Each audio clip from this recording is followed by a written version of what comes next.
नमस्ते भारत। मैं हूँ भूमिका मेहता, अपने देश की बेटी और अपने भाई की बहन सुशांत सिंह राजपूत की बहन। अब तक एक खबर पहुँचाने आई हूँ। ये वो खबर है जिसके लिए सबका मन दुखी हो रहा है।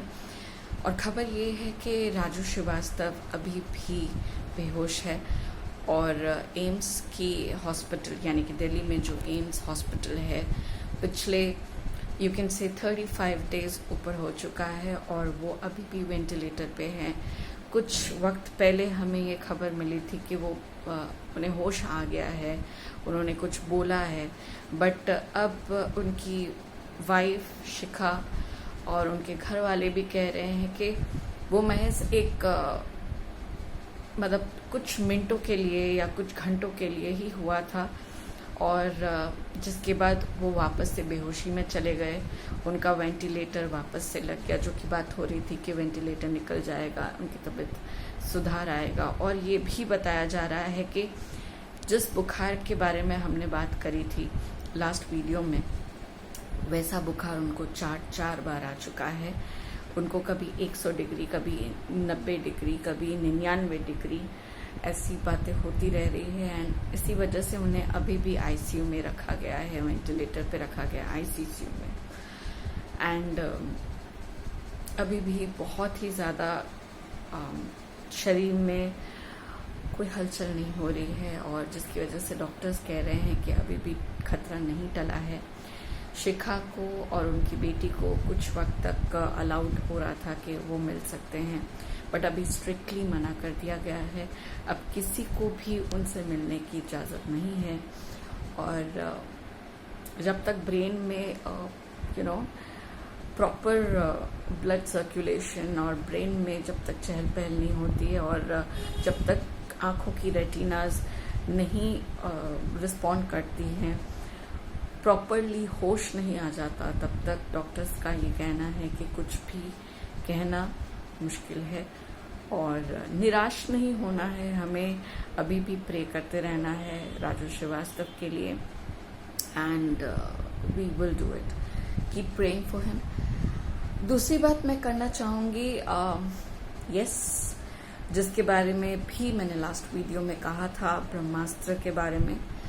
ब्रह्मास्त्र एक ऐसी मूवी चल रही है जिसके बारे में घटिया रिव्यूज आ रही थी और घटिया रिव्यूज आ रही हैं और बाद में अचानक से करण जौहर ने वर्ल्ड वाइड बताया कि उसके फिल्म को 210 करोड़ की अभी तक में उसके फिल्म को 210 करोड़ का प्रॉफिट नहीं लेकिन बिक चुकी है और टिकट्स बिक चुकी है, वर्ल्ड वाइड इतना कमा चुकी है, 210 करोड़ के ऊपर हो चुका है। और इंडिया में अगर देखा जाए तो लगभग 100 समथिंग करोड़ बता रहा है।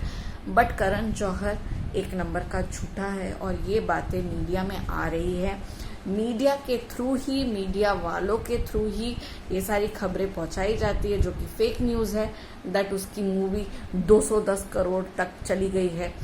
क्योंकि जिस मूवी के रिव्यूज़ इतने घटिया हैं, उस मूवी को देखने इतने लोग कैसे जा सकते हैं। बाद में अब पता चलता है काफ़ी रिव्यूअर्स है, काफ़ी जो सही में मीडिया वर्कर्स है, जो सही में अच्छी खबरें पहुंचाते हैं, वो काफ़ी जगह गए हैं, काफ़ी नामचीन आईनॉक्स, पीवीआर तक गए हैं, जहां पर इस टिकट्स का बिकना नामुमकिन दिखाई दे रहा है।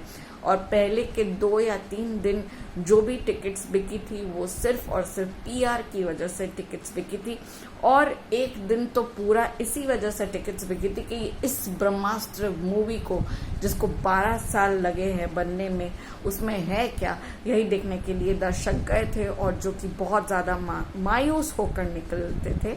और उस मूवी को 210 का अभी तक में काम मिल चुका है, ये करण जौहर ने कहा है।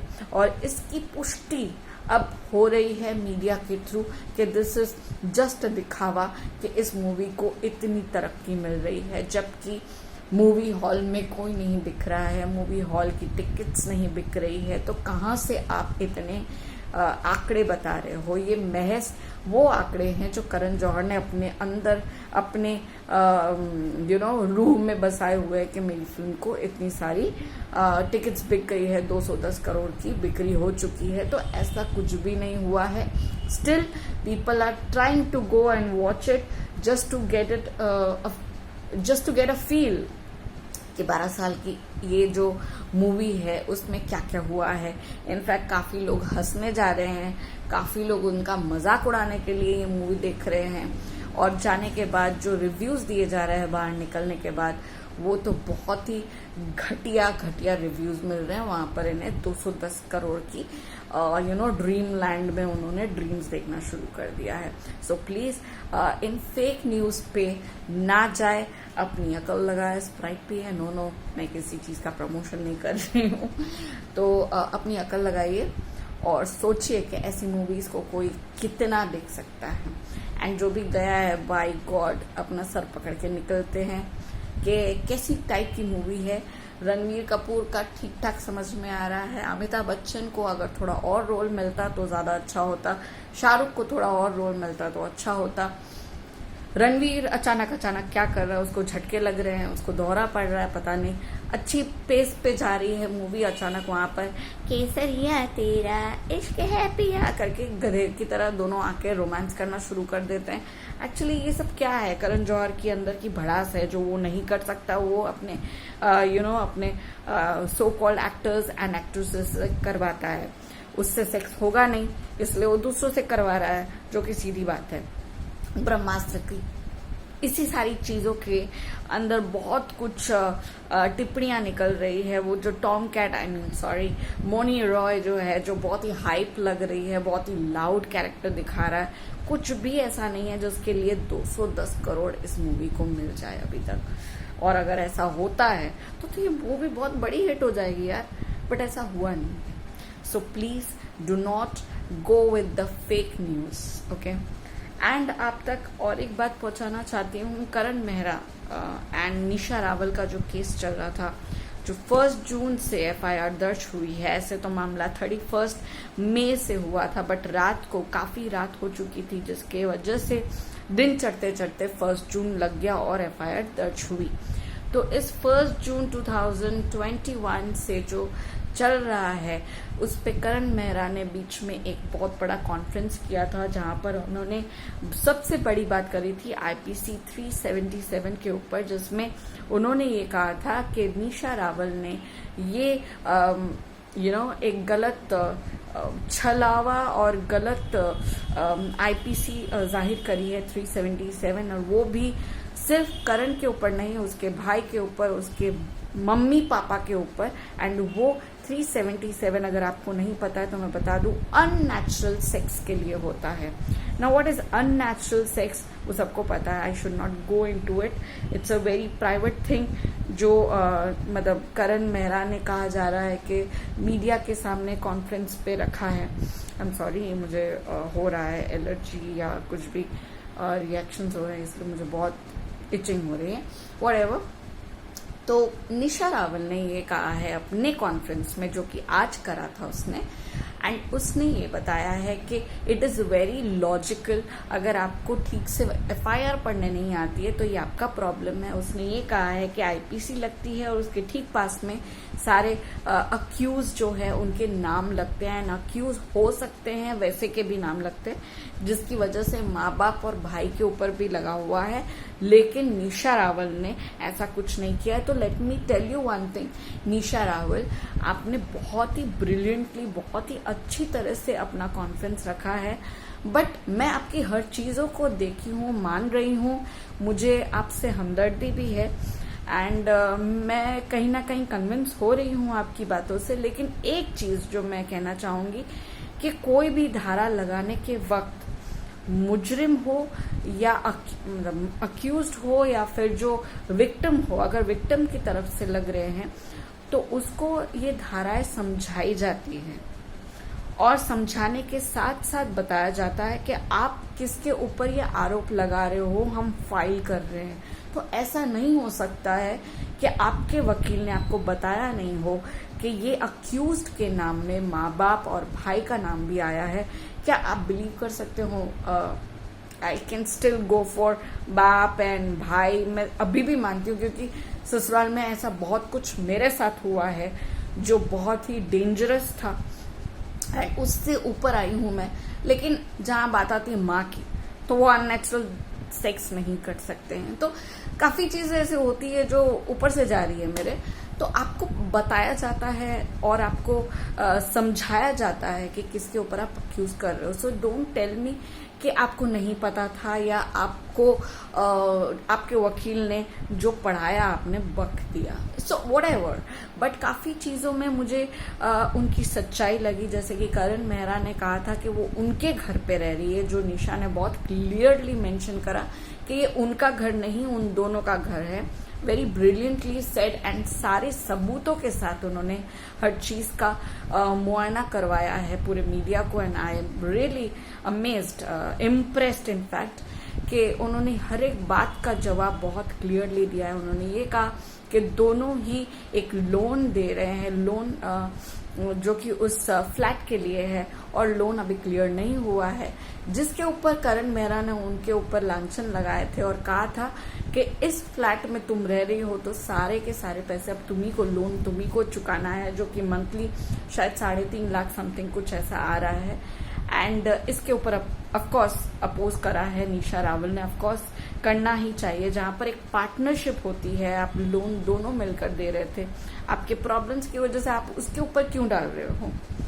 एंड आपने ये भी कहा था कि उनके घर पे उनके माँ बाप रहते हैं, उनकी गाड़ी यूज की जाती है, तो हर चीज के ऊपर लोन लगा हुआ है एंड दोनों का नाम है, and then only she is using it. And उनका ये भी कहना है कि वो फ्लैट तो खुद ही खाली कर देंगी अगर वो लोन नहीं दे पाई, अगर वो फ्लैट के पैसे नहीं दे पाई, तो उनको तो वैसे भी 23 में, यानी कि ईयर 2023 में वो फ्लैट खाली करना ही पड़ेगा। And that is why she is finding a lot of way out, and वो अभी स्टेबलाइज होने की कोशिश कर रही है, जो कि मुझे बहुत ही सिंपल बातें लग रही है उनकी। मुझे ऐसा कुछ बनावटी नहीं लग रहा है। उनकी चोट के ऊपर भी बात करी उन्होंने, बहुत ही रीजनेबली उन्होंने सारी बातें सामने रखी है। अगर आप देखना चाहो तो जरूर देखो उन सारी चीजों को। यहाँ पर मैं इसलिए निशा रावल की बात कर रही हूँ क्योंकि हर बार एक विक्टिम कार्ड खेलना लड़कियों के लिए बहुत ही इजी हो जाता है, बट यहाँ पर ये इस विक्टिम ने उस विक्टिम कार्ड को खेला नहीं है, झेला है और उसके सारे सबूत पेश करे हैं। इसकी वजह से आज उनके साथ मुझे लगता है मैं और मेरी जैसी काफ़ी लड़कियां, काफ़ी औरतें खड़ी होंगी। So Nisha Rawal, I am with you. And Karan Mehra, मैं समझ सकती हूँ आपने मारपीट नहीं करी होगी, बट काफ़ी एलिगेशंस जो आपने डाले हैं वो रॉन्ग हैं। So work on that.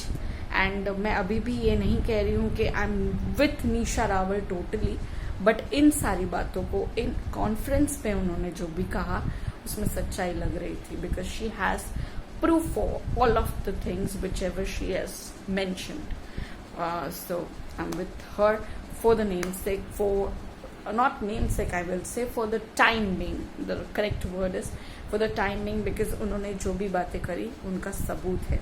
So Karan Mehra, work on it and do something to prove that you are right, because अभी पलड़ा निशा रावल का भारी है। यही बात मैं आप सबके सामने करने आई हूँ। काफ़ी कुछ और भी है जो कहना चाहती हूँ, but let's see. So please मेरा साथ दीजिए। एंड मैं देख रही हूँ कि सब्सक्राइबर्स की मात्रा कम हो जाती है अगर इंसान 2 दिन वीडियो नहीं बनाते। तो यहाँ पर भी पता चल जाता है कि वीडियो आप लोग तभी देखते हो कि ओ ये ब्रेकिंग न्यूज़ आई है। हर बार ऐसा नहीं होता है। काफ़ी बार छोटी छोटी न्यूज़ भी बहुत मायने रखती है मेरे लिए और दुनिया वालों के लिए, रखनी भी चाहिए। तो आप अगर किसी का साथ छोड़ देते हो ना, तो मुझे लगता है आप हमें साथ मत दो। अगर आपको सब्सक्राइब करना है चैनल, तो मेरे लॉयल बन के रहो। ऐसे नहीं कि मैं 2 दिन नहीं आई और आपने सब्सक्राइब करना बंद कर दिया, बिकॉज मुझे आपका सब्सक्राइब करना इसीलिए चाहिए ताकि मैं अपनी वीडियोस को आगे बढ़ाऊं। व्यूज़ आए ना आए मुझे फर्क नहीं पड़ता, सब्सक्राइब करने का एक लॉजिक है ताकि मेरी वीडियोस और आगे जाए, और व्यूज का भी वही लॉजिक होता है, पर आपको पता नहीं क्या समझ में आता है। एनीवेज, साथ दीजिएगा, अभी भी दरख्वास्त करती हूँ, subscribe, comment, like my channel, आगे आपकी मर्जी। Love you all, Jai Hind. We want justice and we will get justice.